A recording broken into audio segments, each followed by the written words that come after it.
sesuatu yang seringkali kita lupa dibahas, yaitu data pribadi kita. Yap, tahu gak? Sebenarnya ini super duper penting buat diperhatiin. Di dunia yang semakin terkoneksi ini, informasi kita bisa bocor kemana-mana. Dan kita butuh tahu cara ngerawat privasi kita. Jadi, di video hari ini, kita bakal ngobrolin sejauh mana pentingnya bener-bener ngerawat data kita. Gak hanya soal password yang kuat, tapi juga cara-cara sederhana yang bisa kita lakuin sehari-hari. Jangan sampai deh data kita keluar tanpa izin.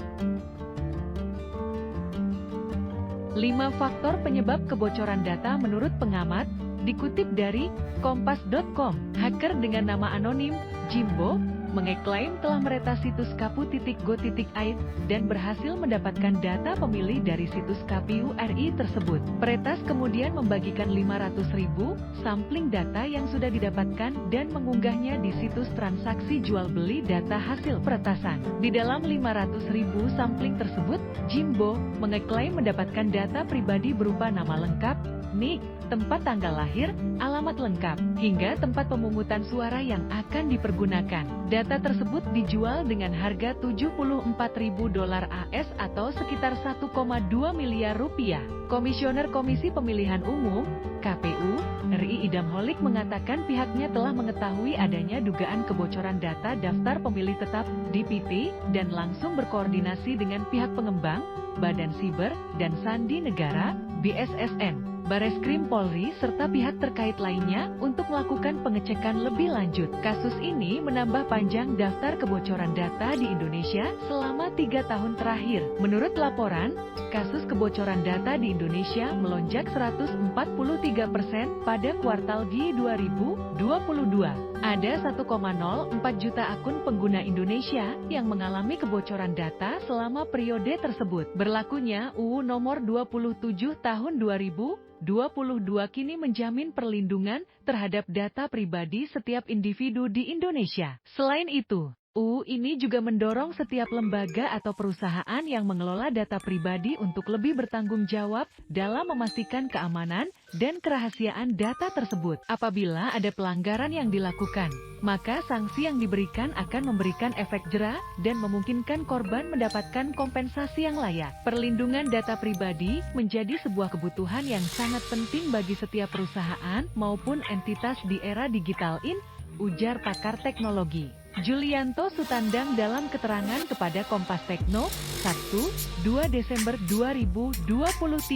Sesuai aturan HU Perlindungan Data Pribadi, melanggar kebijakan perlindungan data pribadi dapat berakibat serius seperti hilangnya kepercayaan masyarakat terhadap perusahaan, potensi kerugian finansial, serta pelanggaran hukum yang dapat menimbulkan sanksi yang berat, kata Julianto yang juga sekaligus CEO, PT Equinix Business Solutions. Penyebab kebocoran data Julianto menyebutkan, kebocoran data bisa terjadi melalui sumber internal maupun eksternal. Setidaknya ada 5 sumber utama penyebab kebocoran data, yaitu akses dari aplikasi, superuser akses dari data center, pengaturan akses, dan unencrypted data.